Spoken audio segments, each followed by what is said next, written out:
আমরা বর্তমানে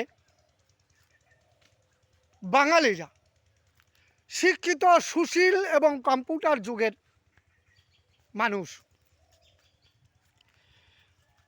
আমি ইউটিউব এবং ফেসবুক খুললেই দেখব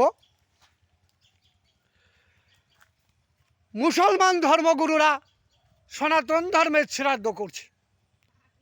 তারা বলছে মূর্তি পুজো করা হারাম, তারা বলছে পুজোর প্রসাদ খাওয়া হারাম, তারা বলছে 5 ওয়াক্ত নামাজ পড়ো, নামাজ পড়লে জান্নাতের দরজা খুলে যায়।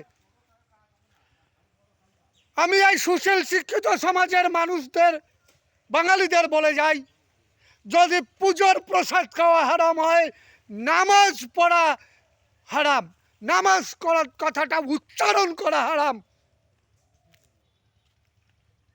রুকো যারা, আমি প্রথমে বলতে চাই কোরআন শরীফে কোথাও নামাজ কথাটার উল্লেখ নেই, এবং মুসলমান প্রতিটা শাস্ত্র, প্রতিটা ধর্মগ্রন্থ কোথাও নামাজ কথাটার উল্লেখ নেই। অথচ আপনারা বলছেন 5 বার নামাজ করলে নাকি জান্নাতের দরজা খুলে যায়। আমি আজকে বলে যাচ্ছি নামাজ কথাটা হারাম। মুসলমানরা নামাজ কথাটা উচ্চারণ করতে পারে না, কারণ নামাজ কথাটা এসছে সংস্কৃত শব্দ থেকে। নামাজ কথাটা সংস্কৃত শব্দ, ওটা সনাতন ধর্মের বাণী। শিক্ষিত, সুশীল এবং কম্পিউটার যুগের ছেলেদের, মেয়েদের আমি বলছি, নামাজ কথাটা সন্ধি বিচ্ছেদ করলে হয় নম যোগ অজ। নম মানে কি? নমস্কার করা, যেটা বাংলায় হয়েছে প্রণাম করা। অথচ আপনারা একজনকে দেখলে বলছেন আদাব, আসসালামু আলাইকুম, আরবি ভাষায় বলছেন। এদিকে বলছেন নামাজ পড়ো।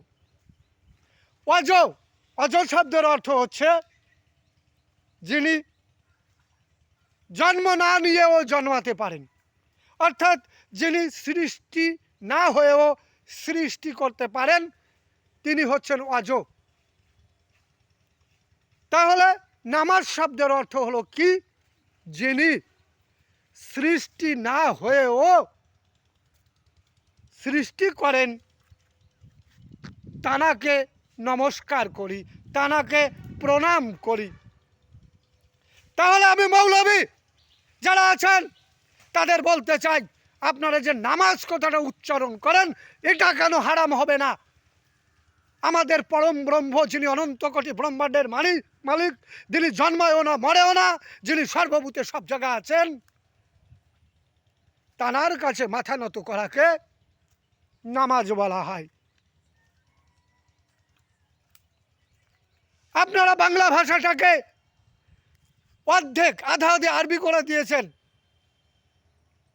কি বলেন? বাঙালি বুঝতে পারে না, যারা মুসলমান তারাও বুঝতে পারে না। তাই আমি একটা গান করে যাই। আরব ভাষার ছেলে যদি আরবিয়ান হয়, ইংরেজ ভাষার ছেলে যদি ইংরেজ হয়, বাঙালির বাচ্চা কেন বাঙালি হয় না রে? বাঙালির বাচ্চা কেন বাঙালি হয় না? শুয়ারের বাচ্চা যদি শুয়ার হয়, কুত্তার বাচ্চা যদি কুকুর হয়, মানুষের বাচ্চা কেন মানুষ হয় না রে? মানুষের বাচ্চা কেন মানুষ হয় না? বাঙালির বাচ্চা কেন বাঙালি হয় না রে? বাঙালির বাচ্চা কেন বাঙালি হয় না?